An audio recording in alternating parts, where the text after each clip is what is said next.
Cunio sin filtro contra Milei. Mira, es una relación 1 a 1 que claramente va a tener resolución cuando nos volvamos a cruzar. Eso no pasa desde hace algunos años y obviamente la pregunta que vos te haces y se hace la mayoría de la gente de la falta de respuesta es porque no tiene respuesta. Yo he dicho sobre Javier Milei las cosas a tiempo y la sociedad ha decidido creer donde tiene que razonar. Entonces han votado con fe, con esperanza y con todas esas palabras que tienen que ver con la religión y no con la política, y ahora ya es tarde, ahora están embarcados en esta situación. Imagínate un chico libertario de Plaza Lezama que escuchaba a un rockstar hablarles de libertad y de la revolución libertaria de los jóvenes, que se encuentran con un gobierno donde está Daniel Scioli, Pareja y los Menem. O sea, la realidad es que era una farsa, ahora están tratando de buscar la manera de justificar el retorno de Macri al gobierno. O sea, la realidad es que nada de lo que dijo era cierto. También dijo que iba a cerrar el Banco Central y el Banco Central está más vivo y endeudado que nunca. Así, por el conocimiento personal del personaje y de la persona. Hoy son una unidad y antes no lo eran.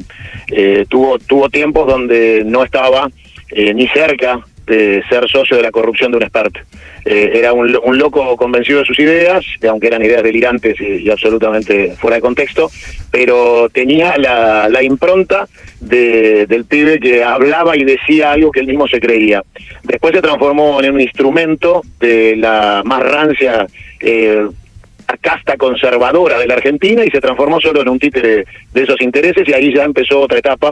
Empezó la etapa Libra, empezó la etapa del 3% y empezó la etapa de Sperby y los narcos. O sea, él no era eso antes. Trataron de rescatarlo en el Movistar Arena, pero él ya tiene la vejez del poder. Y creo, si no, corregime, que en algún momento vos llegaste a decir que Javier Milei había hecho consultoría para los narcos.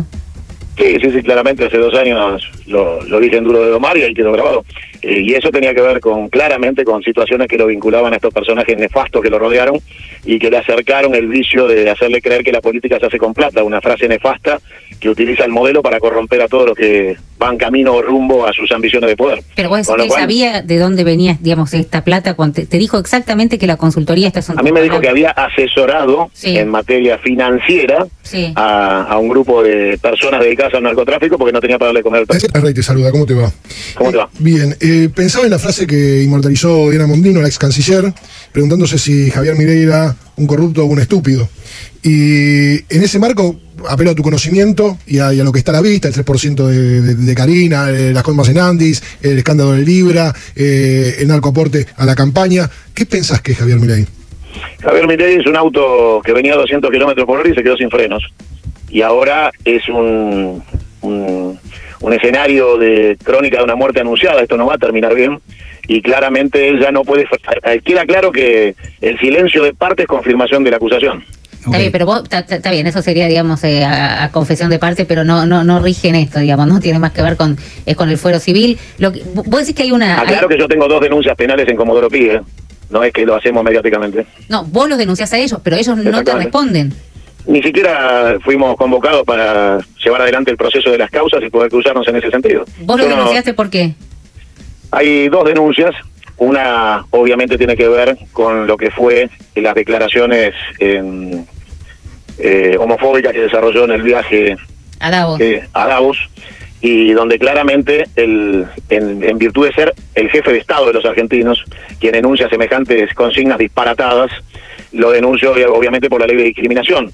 Y obviamente pido que se tomen todas las medidas del caso para saber en qué contexto el presidente puede decir semejantes disparates en un contexto de una asamblea internacional donde supuestamente está fijando la posición de la Argentina en nombre de todos nosotros. La segunda tiene que ver con cuestiones económicas de administración y la investigación que yo hice de Libra en Estados Unidos. ¿A quién y por qué te debería votar los bonaerenses? Mira, yo soy, como nos enseñó el Teniente General Perón, primero está la patria, así que primero soy patriota, después soy peronista, porque después está el movimiento, y por último los hombres.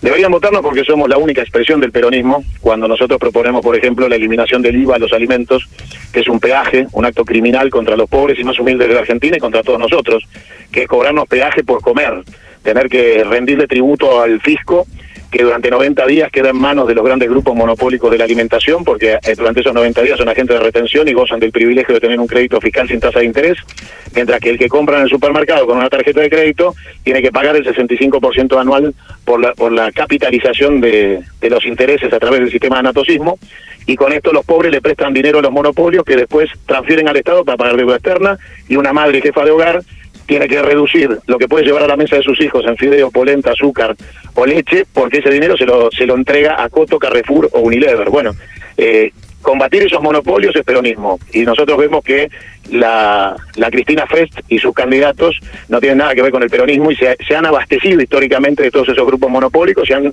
siempre dicho que son capitalistas y que creen en el bimonetarismo, o sea que peronistas son... Está sumamente sensible, y por cuestiones que he dicho públicamente, que yo no entrevisto, digamos, ni negacionistas ni antisemitas. En el 2018 vos tuviste denuncias por dichos que tenían que ver con el plan Andinia, entregar la Patagonia, judíos israelitas. Te hicieron varias denuncias y entiendo que llegaron a la corte y terminaron a probation. Mi pregunta es si vos seguís sosteniendo, digamos, estos dichos que hiciste públicos y que manifestaste y que se entendieron en el marco, vos decís, bueno, Javier Milei lo hace en el marco de la ley antidiscriminación. Yo te pregunto si vos lo seguís pensando. Mira, ¿O te arrepentís de haberlo dicho? Te ordeno todos los conceptos del 1 al 5 que me planteaste. Dale. Nunca existieron varias causas, solo inició una demanda en la justicia de la ciudad de La Daya. Sí. Que prescribió. La Corte primero rechazó la prescripción por una cuestión formal de que no habíamos pagado supuestamente el derecho a la Corte, pero no era una causa civil y comercial, sino penal, con lo cual después, en segunda instancia, nos dieron la razón, pero ya habíamos llegado a un acuerdo de probation con La Daya, en donde nos pusimos de acuerdo en las condiciones, y esas condiciones fueron que trabajé con el Instituto Ana Frank, sí. Lo cual lo disfruté mucho y me parece interesante que la gente lo conozca, porque yo mismo no lo conocía. Sí. Así que el final de eso fue hace más de 1 año y medio, y en ese contexto... ¿Hiciste la probation en el Instituto Ana Frank? Sí, participé de actividades en el instituto, y la verdad que descubrí algo que no conocía, y que recomiendo a la gente que le preste atención, porque está en un lugar que tal vez la gente no conozca en la ciudad de Buenos Aires, porque no es de habitual tránsito. No, el museo es impresionante, es una réplica de lo que es la casa de Ana Frank en Ámsterdam. Pero te preguntaba, digamos, si al día de hoy te arrepentís de esos dichos. O si el hecho de haber hecho la probation te hizo pensar al respecto. No, porque yo no cambié mi espíritu, ni descubrí nada nuevo de mis valores que no tuviera al momento del conflicto. Lo que sí hay es una dimensión distinta de instituciones que cambian cuando cambian las personas. En mi conflicto en aquel momento era con quienes dirigían la institución de La Daya, que ya no están, y obviamente no fue el acuerdo con ellos. Y finalmente yo depuse también las denuncias contra ellos para llegar al acuerdo de probation, porque yo tenía causas iniciadas contra ellos, y llegamos a un acuerdo. Y tal vez el exceso fue en la vehemencia de la confrontación con personas, y se confundió el espíritu de a quién iban dirigidos. En ese sentido, sí, por supuesto, si hay daños colaterales pido disculpas, porque no era para nadie que no fueran ellos, y ellos ya no están, así que el tema para mí está cerrado. Santiago, quiero preguntarte con esto, recién hablábamos, ¿no?, de lo que está pasando con Espert, el caso Espert. Vos dices Espert sabe mucho, Machado sabe mucho, ahora vuelve a aparecer otra diputada en este marco de Río Negro. ¿Hay una relación que se pueda explicar entre el presunto financiamiento del narcotráfico y los candidatos del espacio libertario? Sí, yo quiero recordarte, y a todos, que también existió el triple homicidio de General Rodríguez y los cheques de Forza para la campaña de Cristina y Cobos. O sea, el narcotráfico siempre encuentra cómo filtrarse en la política y tener narcocandidatos o tener aportes a las campañas. Vos decís que no es privativo de los... Y mirá que es duro, digamos, Junio, con los libertarios. No es privativo del espacio libertario. No, porque hay narcopolítica desparramada por todos lados, y eso tiene que ver con un modelo que te obliga a tener aportes privados para poder hacer política, y eso genera la distorsión de los objetivos de una campaña política donde se deben debatir ideas, y en realidad vos fíjate que se han escondido los candidatos, no hay debates ni de ideas, ni de proyectos, ni de plataformas, porque es una cuestión de violencia mediática, a ver quién tiene más dinero para comunicar un eslogan o instalar una figura pública, y de esa manera persuadir a la gente de votar una vez cada 2 años y que se defrauden nuevamente, pero renovando esperanza cada 2 años. El sistema es lo corrupto. El sistema te obliga a tener $100 millones para ser presidente de la Argentina. ¿Qué argentino honesto puede tener $100 millones o aceptar $100 millones limpios y transparentes para ser presidente? Bueno, pero no necesariamente tienen que venir, digamos, del financiamiento del narcotráfico. Mirá, si los laboratorios como el de Forza o los laboratorios de la efedrina en aquel momento y del fentanilo ahora son parte de las campañas, porque claramente no alcanzan a recaudar $100 millones honestos. No, Victoria Villarroel es obviamente la socia política de Javier Milei, por más que ellos hoy estén desavenidos en su matrimonio de conveniencia, simbolizan a Videla y Martínez de Oz. Se tienen que ir los dos, y el juicio político debe estar destinado a ambos, si bien el juicio político es con acusación individual, por la misma comisión de delitos.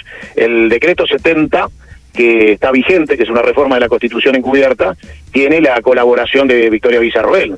Con lo cual, la planificación estratégica de este genocidio social ella es partícipe necesaria. Ahora, Santiago, acá creo que diferimos de una manera abismal, porque realmente yo creo que cualquier presidente tiene que terminar su mandato. Y todo lo que atente contra eso atenta finalmente contra la democracia. No, pero eso no es cierto, porque la Constitución y el espíritu del legislador cuando creó la Constitución Nacional prevé el juicio político como instrumento de la democracia y de la Constitución. Pero es muy loco que lo discuto con vos y lo discutí con Castañeira también, digamos, ¿no? Pero, a ver, ejercer un derecho constitucional invocando la Constitución y su pleno derecho no es de ninguna manera nada que no sea democracia. ¿Y cuál sería, digamos, el causal de juicio político?